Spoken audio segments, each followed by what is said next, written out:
শিক্ষক বরপেটা কলেজ থেকে এসেছেন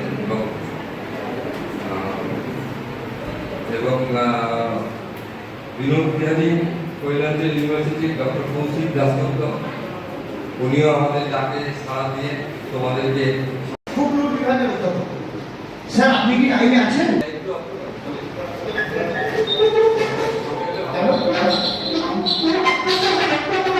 সালে প্রকাশিত গল্প গল্প খেলা 2010 সালে প্রকাশিত ভক্তরের কুটির শিল্প 2014 সালে প্রকাশিত জীবনধারা সেই জীবনধারার সঙ্গে পদ্মপুরাণের গল্প পাঠে যাচ্ছে, পদ্মপুরাণের যে স্টেজ পাঠে যাচ্ছে, পদ্মপুরাণের চরিত্র পাঠে যাচ্ছে।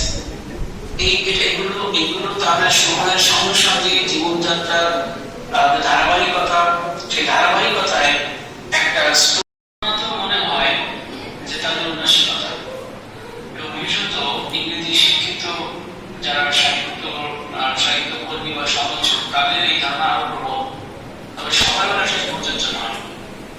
আমরা দেখবো যে মধ্যযুগের আমাদের সাহিত্য বিস্তৃত একটা সময় ধরে ব্যাপকভাবে বিস্তৃত ছিল এবং তার নানান শাখা প্রশাখা ছিল।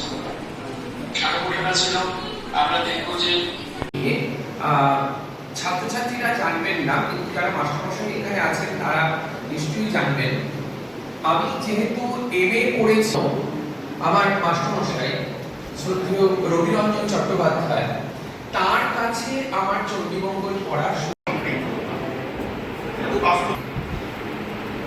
এখন আমরা নিজেদেরকে মনে করি যে আধুনিকতার যে প্রেক্ষাপট তৈরি হয়েছে, যদিও আধুনিকতাটা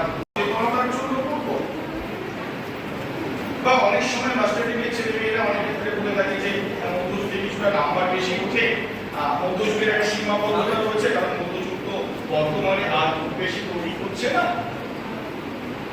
মারা যেতে তার অন্ধত্ব নেমে আসতে পারে তা জেনেও কিন্তু